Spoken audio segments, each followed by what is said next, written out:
Donc désolé pour cette petite interruption, nous n'avons pas vu le temps passer.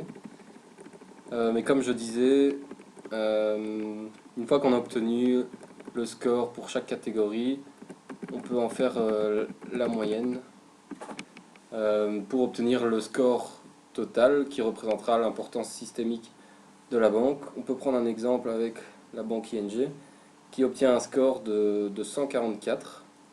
Malheureusement, il n'y a pas d'interprétation présente dans le paper. Donc c'est vrai qu'au vu des autres résultats, on pourrait dire que 144 ce n'est pas très élevé, mais nous n'avons pas d'informations pour le déterminer. Donc ce point pourrait être ajouté dans les limites de ce paper. Je vais donc maintenant laisser la parole à Samuel qui vous présentera la Market Based Approach. Merci Martin. Donc je vais vous parler de la méthode basée sur les données du marché. Cette méthode, donc elle va, comme je viens de le dire, elle va évaluer le risque du marché en utilisant donc les données qui sont disponibles par tout le monde. Donc, le gros avantage de ce système, c'est que ces informations donc, sont peu coûteuses, donc elles sont disponibles pour tout le monde à faible coût, et de plus elles sont publiées de manière beaucoup plus régulière. Donc ça c'est un gros avantage. Par contre, il y a des inconvénients. Le premier, c'est que le prix du marché n'est pas toujours révélateur de la vraie valeur du sous-jacent. Donc on sait bien que les marchés sont sujets à la surréaction, c'est-à-dire que quand tout va bien, le prix sera peut-être supérieur, alors que quand tout va mal, le prix sera très très faible, alors que la vraie valeur n'est pas aussi faible.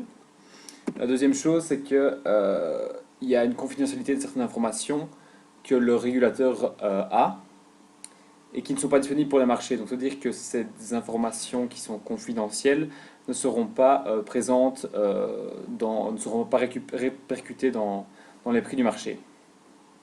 Donc, je vais vous expliquer d'abord un peu intuitivement comment cette méthode fonctionne.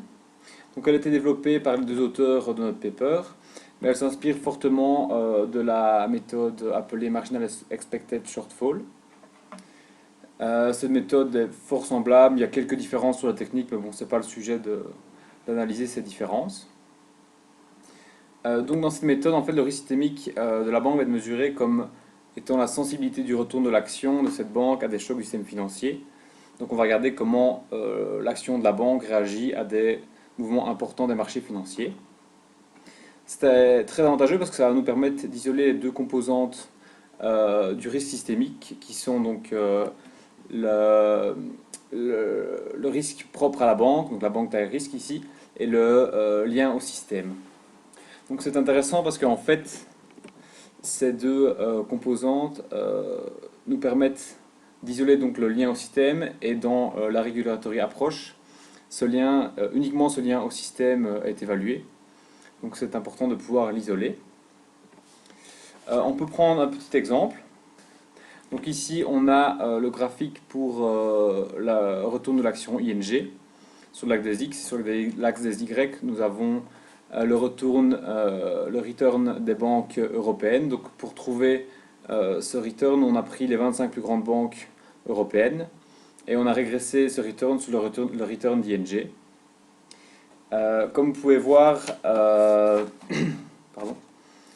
en fait, tout ce qui se trouve à gauche de la ligne en pointillé sur l'axe des Y sont les chocs du système financier, et on voit comment réagit l'action ING par rapport à ces chocs. Et pour trouver le risque systémique de la banque ING, on va régresser l'ensemble des points noirs, enfin tracer une ligne parmi l'ensemble de ces points noirs. De manière plus formelle, le modèle, le voilà. Donc dans ce modèle, c'est le premier élément, c'est le retour de la banque. Le deuxième, c'est ce qui nous intéresse, c'est la sensibilité du retour de la banque à une variation de l'index. Ensuite, on a le RS qui est le retour de l'index bancaire européen, et il est conditionnel à des chocs de faible probabilité de la VaR. Et ensuite, le temps d'erreur sera les chocs indépendants du return. Donc ce qui nous intéresse, c'est comment est calculé ce bêta, donc la sensibilité la sensibilité de la banque au marché financier, enfin du retour de la banque au marché financier. Donc il y a deux composantes, comme on l'a déjà dit. Donc la première composante, c'est l'intensité du lien avec le système, donc link to system qu'on l'a appelé auparavant. C'est ce qui nous intéresse fortement ici, et ça va être calculé en divisant les chocs communs sur l'ensemble des chocs. Ensuite, il y a la banque taille risque, donc ça c'est le deuxième, c'est l'importance du risque propre à la banque, donc ça nous intéresse un peu moins, et ce sera donc obtenu en divisant la VaR de la banque concernée sur la VaR du système dans son ensemble. Ensuite, on va avoir les résultats, donc là c'est le tableau, donc ce qui nous intéresse c'est la partie de droite avec la Market Based Approach. Comme on peut voir, le niveau, en fait, ni un niveau de risque, ni un niveau de risque propre, ni un niveau de risque lié au système élevé, suffisant pour avoir un niveau de risque systémique élevé. Hop. En fait, on peut par exemple prendre comme exemple la banque Santander, donc la deuxième ligne, qui a un niveau de risque propre faible, un niveau de risque lié au système élevé, mais qui n'a pas un risque systémique important. Donc ça prouve bien cela. Et par exemple, un autre exemple, c'est la banque ING. Elle a les deux, donc elle a un niveau de risque propre élevé et un niveau de risque lié au système élevé, et elle a au final un niveau de risque systémique important. Donc les deux sont conditions nécessaires pour avoir un niveau de risque systémique important. Donc maintenant, ce qui nous intéresse surtout, c'est la comparaison avec la précédente méthode.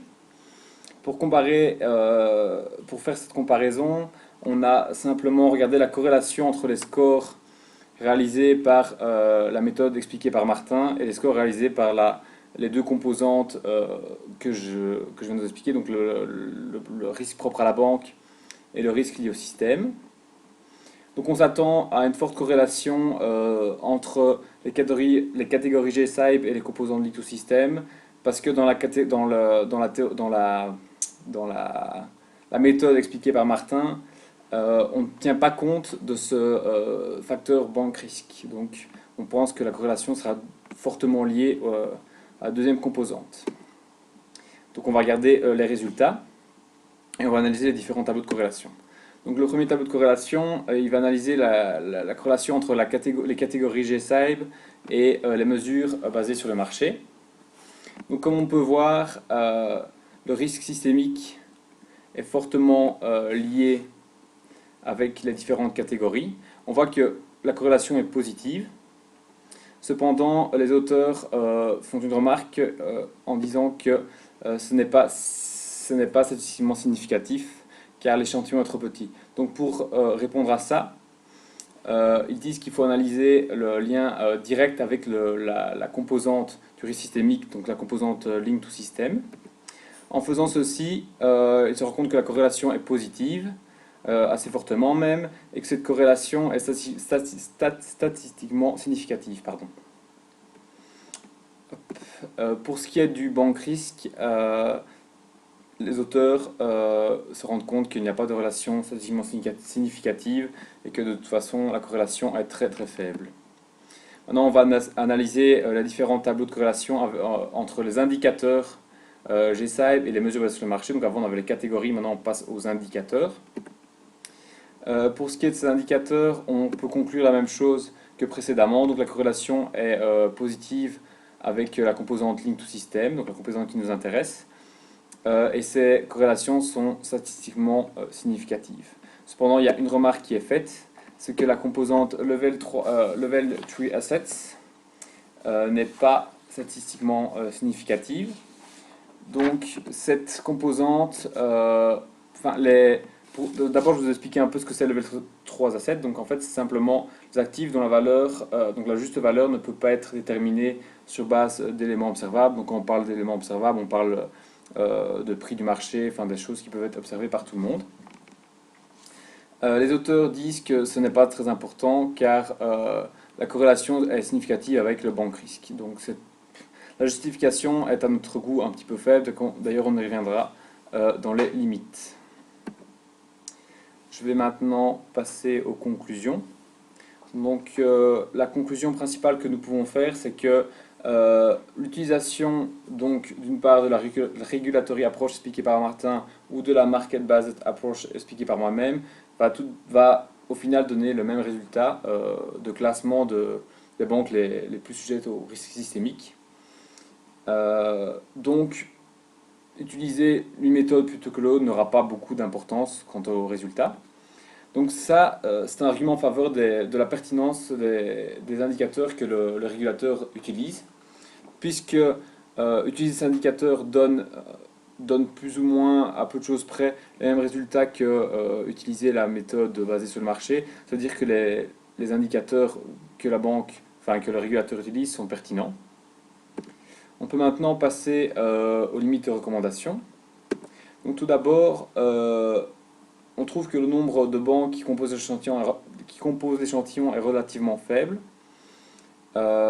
Donc ça va créer des problèmes de significativité dans la corrélation. Donc on l'a vu, comme je l'ai dit précédemment, il y a certains échantillons certaines corrélations qui ne sont pas significatives, et donc c'est causé justement par ce faible échantillon, et donc cet échantillon n'est pas forcément représentatif de l'état du marché bancaire européen, parce qu'ils ne prennent en compte que 25 banques, alors que c'est très peu. De plus, comme je viens de le dire, donc l'indicateur Level 3 Assets n'est pas significatif, et il le justifie de manière très pauvre en disant que oui, mais c'est pas grave car il est significatif significativement corrélé avec le bank risk, donc avec l'autre indicateur qui nous indique, avec l'autre composante du risque systémique qui ne nous intéresse pas, qui n'a pas lieu dans ce qui nous intéresse. Donc on trouve que ce n'est pas très bien justifié. La troisième chose que nous remettons un peu en question, que nous trouvons c'est dommage, c'est que les auteurs, souvent dans l'étude, donnent beaucoup de chiffres, sans donner beaucoup d'interprétation. Ils n'expliquent pas d'où viennent leurs chiffres, ils n'expliquent pas comment ils ont trouvé leurs chiffres, ils ne contrebalancent pas avec d'autres chiffres, donc c'est des chiffres qui n'ont pas vraiment de poids. Par exemple, pour la regulatory approach, ils donnent les scores, mais voilà, c'est des scores ainsi qui sont bruts. On ne sait pas vraiment dire si est-ce que 100 c'est beaucoup, est-ce que 10 c'est beaucoup, est-ce que 200 c'est... Donc ça manque un petit peu de cadrage. La dernière limite que nous faisons, c'est qu'on a trouvé une autre étude qui va remettre en fait en question la market-based approach, et qui va justement reprocher le fait que cette méthode elle est en fait procyclique. Donc ça veut dire que si tout va bien, tant mieux, si tout va mal, c'est la cata. Et elle va en fait réagir toujours en cran en retard par rapport à ce qui va se passer. Donc elle ne va pas permettre de prédire correctement l'apparition d'éléments systémiques ou de risques systémiques. Elle va simplement être en retard chaque fois sur ce qui se passe. Donc on estime que c'est dommage que les auteurs se basent sur cette méthode sans plus la remettre en question. Donc voilà, donc nous estimons que c'est un peu dommage. Donc voilà. Je vous remercie pour votre écoute, et bonne fin de journée. Au revoir.